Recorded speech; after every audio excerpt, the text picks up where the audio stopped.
It's kind of like a giant toilet. We're talking about an alley right here in downtown El Paso that has mounds of human waste and urine.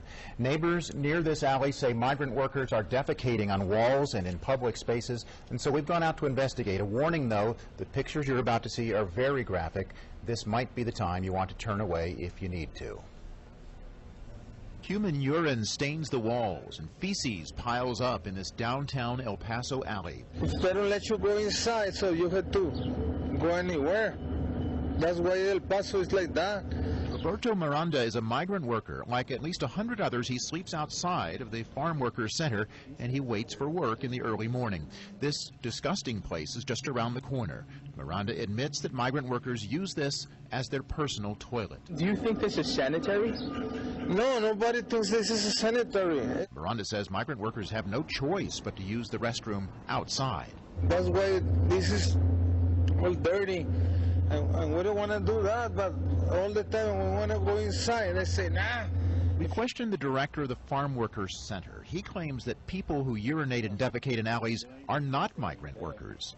They're telling me that they're migrant workers and that, the reason they're using the restroom back there is because they can't come in here.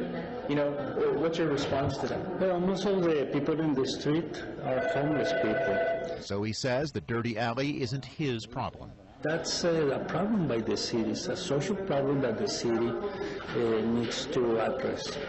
We also spoke to neighbors here. Hepatitis A, B, and C could be in any of those mounds of feces, and they're all over the place. Despite concern for his family's health, French doesn't think that migrant workers are the problem.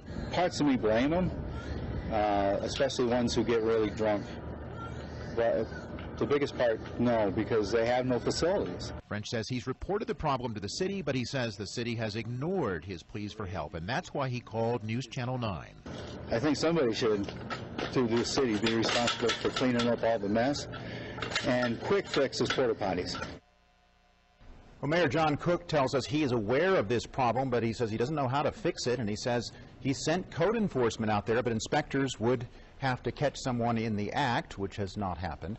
As for who's responsible for the cleanup, we're still waiting on that answer from the city.